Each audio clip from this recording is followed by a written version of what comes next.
Choose any ATM of your convenience and stand a chance to win gold sovereigns. Lanka Pay. A post-budget discussion organised by Ernst & Young Sri Lanka was held today in Colombo.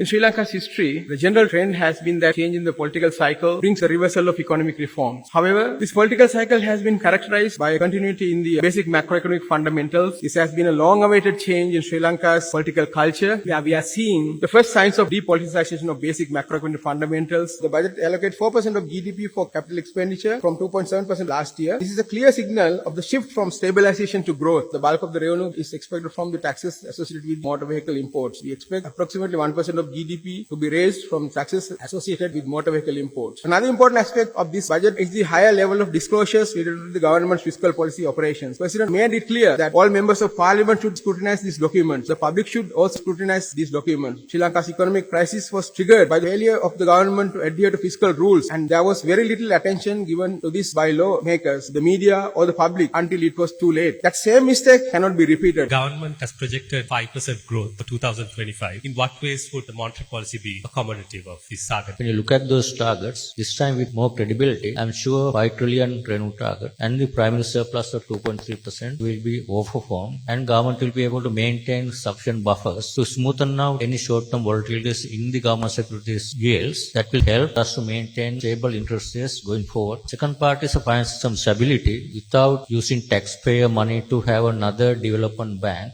concept which had already failed in Sri Lanka. Instead, now the bank sector very well capitalized to use the existing banking system to extend credit in a more inclusive way to the SMEs. One of the issues was lacking collateral, and that is where the National Credit Guarantee Institution, strengthening that would certainly help financial inclusion and stability of the financial system. This time, it's a very balanced budget. Let's talk about this IMF budget. The commitment as a country given to the external stakeholders in terms of overall macro stability. Now, happy to see changing administration has not changed, and government has been able to deliver in terms of their commitment to move within the parameters of the IMF. That's a positive sign. To me, it's not a IMF budget, it's a budget good for the country. Governor mentioned about SMEs. There is a thing in the budget talking about the Insolvency Act that is being proposed. How do you think this will affect, especially with the Parate laws coming to it? Banks are getting back their Parate rights on 1st of April with an understanding of starting acquisitions by 1st of July. That's critical to grow the credit to the private sector. SME rates are now on an average basis hovering around 2.5%. New lending to SMEs are now at 11.36, 11.5, somewhere there. On Parate to bankruptcy, as a country, we were not ready. Before you go into insolvency, you have something called a workout framework, where all the lenders come together and say, okay, let's take a joint haircut. Then we get a board position in the company. We do that for 1 year. If that fails, only you can go into insolvency. It's a transition that we have to make. Banking sector will, I'm sure they'll participate at the right time. Are there any contingency plans in case we don't meet the revenue target? The tax policy is in place right now. What is necessary is to get the yield. That needs strong drive to improve the tax administration. We are very optimistic that we would be able to get the target. Sri Lanka is a country that has revenue over 20% of GDP. Once 19-20% revenue is a very doable thing in this country. But due to various reasons, went to around 8%